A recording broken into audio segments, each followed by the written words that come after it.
அறிவோம் ஆன்மீகம் நிகழ்ச்சியில் உங்க எல்லாரையும் சந்திப்பதில் மகிழ்ச்சி. இன்னைக்கு நம்ம இந்த வீடியோல என்ன பார்க்க போறோம் அப்படின்னா, நம்ம எல்லாருக்கும் பிடிச்ச வராகி அம்மன் கனவுல வந்தா என்ன பலன். அது மட்டும் இல்ல, நிறைய பேர் கேட்டிருந்தீங்க, வராகி அம்மன் அவங்களோட போட்டோவையோ சிலையவோ வீட்டுல வச்சு சாமி கும்பிடலாமா, அதுவும் என்னென்ன நாட்கள்ல அவங்கள கும்பிடலாம் அப்படின்னு கேட்டிருந்தீங்க. ஸோ அதை பத்தி தெளிவான வீடியோ தான் நம்ம இதுல பார்க்க போறோம். அதுக்கு முன்னால என்னோட சேனலை சப்ஸ்கிரைப் பண்ணுங்க. வராகி அம்மன் சப்த கன்னியர்களுள் 5வது தேவியர் தான் நம்ம வராகி அம்மன். வராகி அம்மன்னாலே கெட்ட சக்தியெல்லாம் விரட்டி தர்மத்தை தலை காப்பவள் தான். வராகி அம்மனை நம்ம மனசுல நினைச்சாலே நம்ம கேட்ட வரத்தை எல்லாம் நமக்கு கொடுத்துருவாங்க. வராகி அம்மனை நம்ம பூஜை பண்றதுக்கு நமக்கு எந்த மந்திரமும் தெரியல, பாட்டு தெரியலன்னு யாருமே கவலைப்பட வேண்டாம். மனசுல நினைச்சிட்டு ஓம் வராகியை நம அப்படின்னு பிரார்த்தனை பண்ணிக்கிட்டாலே போதும். நம்ம மனசுல இருக்கிற பயத்தெல்லாம் போக்கி மனசுக்கு நிம்மதி கொடுத்துருவாங்க. ஓம் வராகியை நமக இந்த மந்திரத்தை நம்ம ஒரு நாளைக்கு எத்தனை முறை வேணாலும் சொல்லலாம்.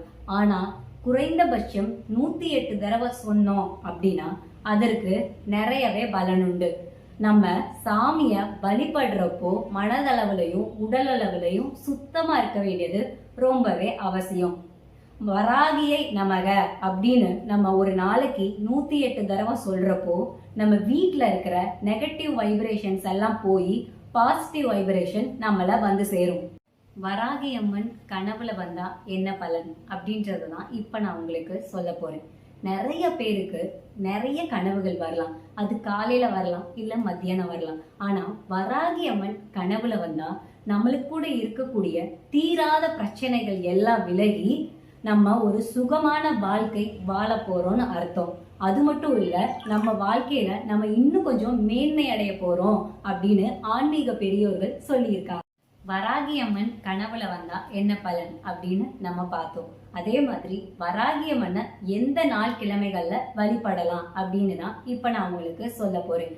பொதுவாவே நம்ம சாமி கும்பிடுறதுக்கு நல்ல நாள் நல்ல கிழமை பார்க்கணும் அப்படின்னு அவசியம் இல்லை. ஆனா சில தெய்வங்கள்ல சில நாள் கிழமைகள்ல வழிபட்டோம் அப்படின்னா அதுக்கு தனி பலன்கள் கிடைக்கும். வராகி அம்மனை வழிபட ஒவ்வொரு மாசத்துலயும் வரக்கூடிய, அது வளர்பிறை பஞ்சமியா இருக்கலாம், இல்ல தேய்பிறை பஞ்சமியா இருக்கலாம். அது மட்டும் இல்ல, புரட்டாசி மாசம் வரக்கூடிய நவராத்திரியில 5வது நாள் நம்ம வராகி அம்மனுக்கு மிகவும் உகந்த நாள்.